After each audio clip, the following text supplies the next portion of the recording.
Hi everyone, I hope you are doing well. So, we're going to do a couple more Christmas horror stories because tis the season, right? So, today I'm going to do a couple stories. I'm going to gauge them because some of these are longer than others, so I may not do three. I may do two.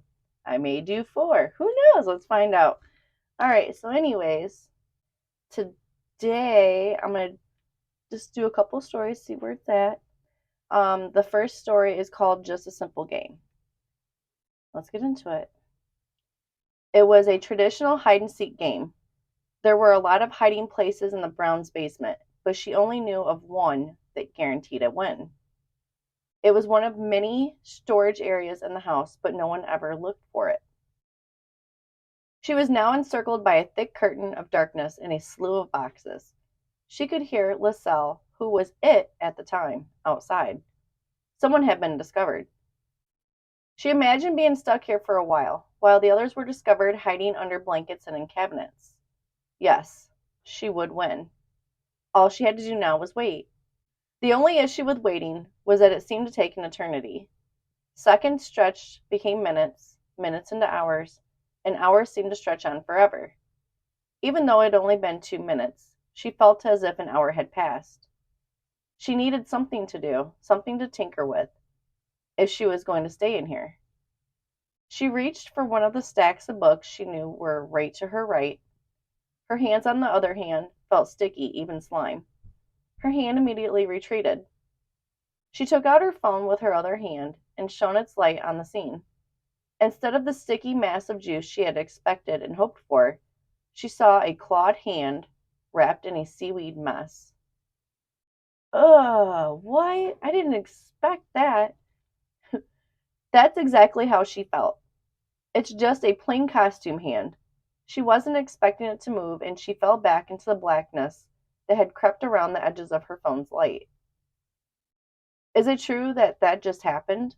She was adamant about not knowing. She didn't want anyone to suspect anything was wrong with her. When she felt someone breathe down her neck, all of that faded from her mind. Her phone's light flickered briefly before turning off.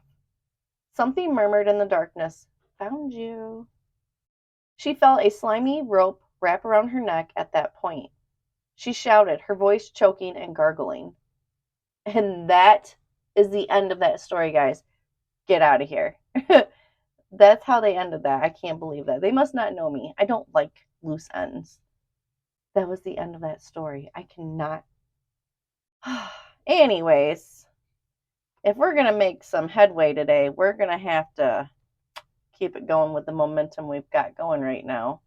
So, let's get into the next story, which is called Midnight Snack. His mother had warned him not to open the fridge door. Only she was permitted. Even Ethan's father was not permitted. That didn't stop Ethan from eating Midnight Snack, though. He just ate pretzels or granola bars these days. His stomach growled at that precise moment. He was hungry just thinking about eating. Same. Ethan crept down the hallway towards the kitchen, opening the door to his bedroom as softly as he could. There were just 2 boxes of granola bars and a bag of pancake mix in the pantry. It was time to head to the supermarket once more. He held up the 2 packs of bars, debating whether he wanted chocolate chip in his granola bars or not. Oh, how he wished for some Jell-O. Ethan had a look at the refrigerator. It had only been a single cup. She'd have no idea. He crept over to the fridge and opened it cautiously before slamming it shut. Then he reopened it to see a dead body staring at him. What the fuck? Its hair was in strings, its skin was swollen and purple, and its head was lolled to the side.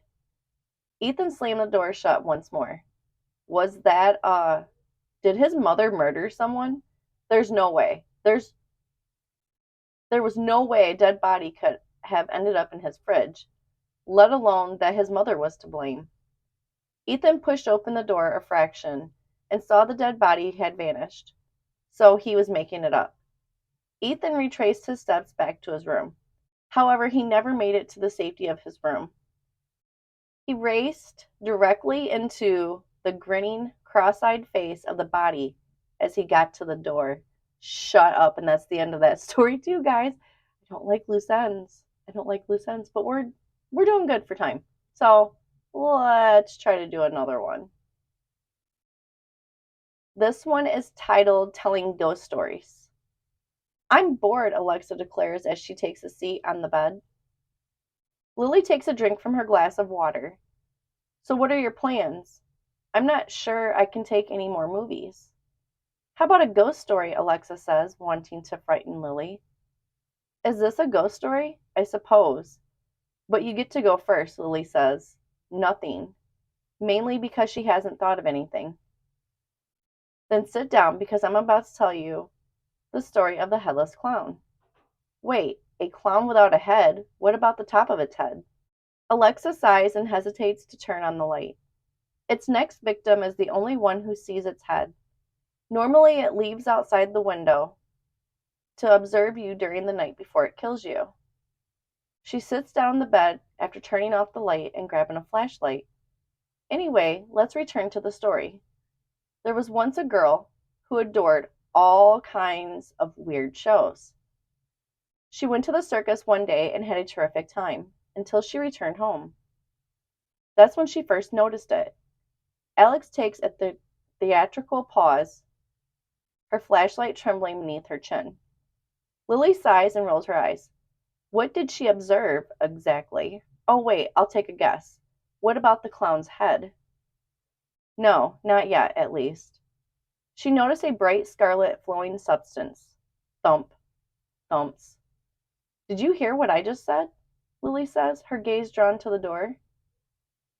Alexa casts a peek at it, perplexed as to why Lily is staring at it strangely.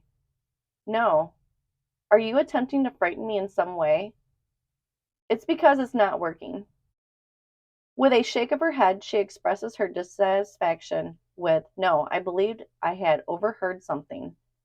That is all there is to it. What she saw was a stairwell strewn with scarlet blood. She's now terrified. And it's then that the girl notices thunk, thunk, scratch. Lily, too afraid to turn around, murmurs, There's somebody at the window. Alexa turns to face the window and swivels around. All she sees are tree branches, shadows. Lily, come on, there's nothing there. Try it out for yourself. When Lily notices it, she gently turns around. She was confronted by a bloodied head. Alexa's eardrums are ruptured as she yells. Alexa is a little concerned. Lily, don't panic. Why don't we try something different? I'm sorry if I scared you so much. Alexa watches as the door gradually closes in on itself. When Lily sees a bloody clown suit stagger in with hands outstretched, she remains motionless. She attempts to talk, to tell Alexa to get out while she can, but she is unable to do so. Across her throat, a red line appears. Lily claws at it in an attempt to get some fresh air. Alexa dashes to the bathroom in search of a towel to stop the bleeding, but it's too late. Her skull snaps back, exposing a white bone beneath the flesh. Alexa notices the head at this point. And that is the end of that story too, guys. What is going on? These stories have no ending, no closure. There's no closure. It's just brutal.